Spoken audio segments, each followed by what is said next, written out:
আসসালামু আলাইকুম, আশা করি ভালো আছেন। ক্ষুদ্র খামার চ্যানেলে স্বাগতম। ভিউয়ার্স, আজকে আমি এই যে গরুটা দেখতে পাচ্ছেন, বাছুর হয়েছে প্রায় 1.5 মাস হচ্ছে।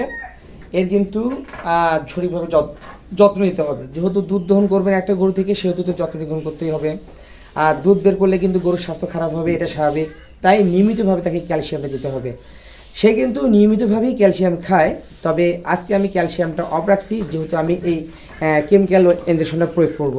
কেমিক্যাল ইঞ্জেকশনটা কেন প্রয়োগ করব, এটা কিন্তু দেখেন একটা বিষয়ে লক্ষ্য করবেন, এটাকে বিষয় লক্ষ্য করা অত্যন্ত দরকার। এই দেখেন এখানে, এই যে এটা কিন্তু অনেক প্রথম যে গরুটা হবে, এই জিনিসটা সোজা থাকবে। এই যেটা দেখলেন, এটা দেখেন, এটা কিন্তু তার সোজা থাকবে। কিন্তু অনেক গরু 2-3টা বাচ্চা হবো দেখবেন একটু নিচু হয়ে যায়। এটা হচ্ছে ক্যালসিয়ামের অভাবে একটু নিচে যায়। এখন এটা কিন্তু শরীর রাখার জন্য কী করবেন, ক্যালসিয়াম প্রয়োগ করবেন। আমার গরুটা কিন্তু নিয়মিতভাবে ডিসিপি পাউডারটা খাচ্ছে।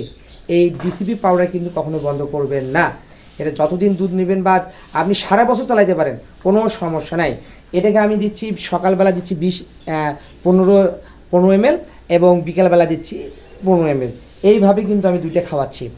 আর লিকুইড ক্যালসিয়ামটা তো অবশ্যই প্রয়োগ করতে হবে, লিকুইড ক্যালসিয়ামের কোনো বিকল্পে নাই, এটা বন্ধ করা যাবে না। তো ভিউয়ার্স, এখন বিষয় হচ্ছে যে এই ক্যালসিয়ামটা কেন প্রয়োগ করবেন।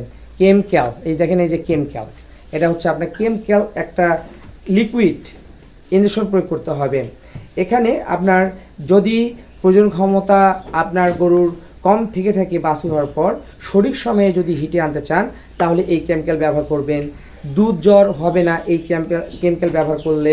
তারপর হচ্ছে আপনার জাবর কাটা প্রাণী ক্ষেত্রে কিন্তু এরকম খুব ভালো কাজ করে। জাবর কাটলে দেখবেন গরুটা কিন্তু সুস্থ মনে হয়। জাবর না কাটলে মনে করেন যে না পেট একটু মন্দা আছে বা অন্য কোনো সমস্যা হচ্ছে, জাবর কাটে না, এটা করলে কিন্তু সেটা ঠিক হয়ে যাবে। কৃমিনাশক দেওয়ার পর যদি এটা দেন, তাহলে অনেক উপকারেই আসবে। তো ভিউয়ার্স, আমি একে কত ml দেবো, একে আমি কিন্তু 20 ml প্রয়োগ করতে হবে। বড় গরু সেহেতু 20 ml প্রয়োগ করব। একটা 10 ml সিরিজের এটা যেহেতু সেহেতু আমি 20 ml প্রয়োগ করব। চলুন, আমি 20 ml প্রয়োগ করব। আর এটা কিন্তু কাছের, সাবধানে অবশ্যই একটু মেনটেন করবেন। আর একাই দিতে পারবো কি না এখন মনে হচ্ছে না, দেখে চেষ্টা করি একটু, যেহেতু একাই দিই, মাঝে মাঝে আমি একাই দিতে পারি।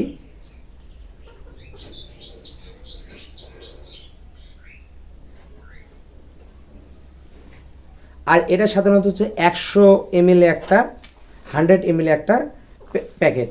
এই 100 ml কিন্তু আমি আজকে দিলাম, আজকের ডেট কি, রবিবার, আমি 3 দিন পর আবার দিব, অথবা 5 দিন পরও আপনি প্রয়োগ করতে পারেন।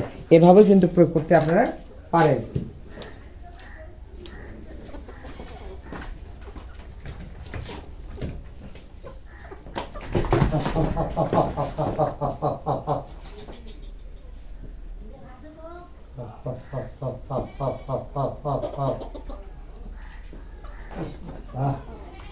আল্লাহর রহমতে দিতে পারছি, একাই দিতে পারছি।